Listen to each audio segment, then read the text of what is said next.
For today's Eggaudo's game reviews, I will be reviewing a classic for the Nintendo GameCube, and that game is Luigi's Mansion, so let's talk about it. Luigi's Mansion starts with Luigi receiving a strange letter telling him he had won a mansion in a contest. Strange thing is that he never even entered into a contest in the first place. Regardless, the news thrilled Luigi and he decided to invite his brother to visit him at the mansion.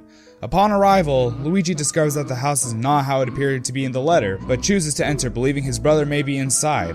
After roaming around, Luigi discovers that the mansion is haunted by ghosts and is saved by a strange little professor known as Professor Eggaudo. Eggaudo tells Luigi of his love for ghost research and gives Luigi a new weapon called the Poltergust 3000, which is designed to suck up ghosts. Wielding the new weapon, Luigi fights his way through the mansion to discover that his brother has become trapped within a painting by King Boo. King Boo then sucks Luigi into the painting where he must fight a colossal fake Bowser being controlled by King Boo. After defeating him, you free Mario from the painting and the mansion returns back to how it appeared in the letter before King Boo made it haunted based on how much money you've earned. Overall, this plot takes a darker turn from other Mario games by introducing all kinds of ghosts with different backstories. One ghost may have died from overeating at an all-you-can-eat buffet, while another could have died as a baby. This theme of death can be seen as more extreme to a child when compared to previous ideas of death in the form of a dry bones, for example. Now that we discussed the plot, let us discuss gameplay. The gameplay is what truly made this game so memorable and have so much replay value to me. I literally had beaten the game over 14 times now simply because it is always so entertaining.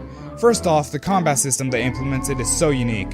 I have never found another game that was able to actually imitate Luigi's Mansion, and because of that, I always keep coming back to the game to have the thrill of playing something different from all other games. It is refreshing. The strategy of bait and trap is a necessity in order to get through this game. Waiting till a ghost reveals their weak spots before flashing the light on them is important. And to make things better, there are so many different ghosts with many different ways to reveal their weak spots. To follow that up, the process of sucking the ghost up is always able to make my heart race. You must try to keep the C-stick pointed away from the ghost while using the left stick to avoid obstacles the ghost may place in your path. When a ghost is being sucked up, they drop pearls, and the better you are at using the Poltergust 3000, the bigger the pearls become.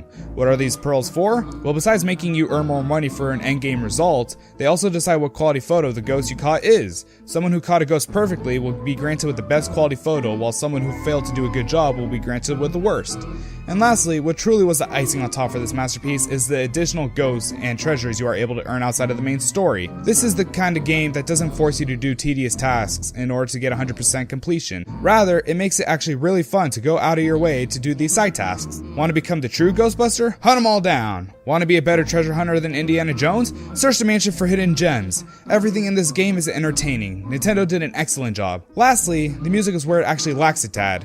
The game's soundtrack literally consisted mainly of just one song that you hear often through multiple instruments, including Luigi's own humming. I understand that the creators wanted to keep the game as scary as a child-friendly game can be, but using the same song over and over again has literally nailed the song into my head to the point where I have literally thought of the song every day for years. I am not lying either. Even to this day, I think of that song often. It is a good thing the song is actually good. I just feel there could have been so much more variety of songs with spooky vibes that they could have used. In conclusion, I do believe that Luigi's Mansion is a game that has far surpassed my expectations. For the plot, I give it a 10. I just love the dark turn Nintendo went with this game and all the little stories they have written for each ghost. For gameplay, I give it a 10. It was so unique and full of many things to do that it brought life into this Mansion of the Dead. As for music, I have to sadly give it a 4. There was no large variety of music within the game, and although the soundtracks were catchy, they just did not satisfy a gamer's need for amazing music in games. Overall, this game has earned an 8 out of 10. If you haven't played this game, I recommend you do it right now. And that is all for today's game review. If you liked anything within this video, be sure to like, subscribe, and comment. Thank you very much.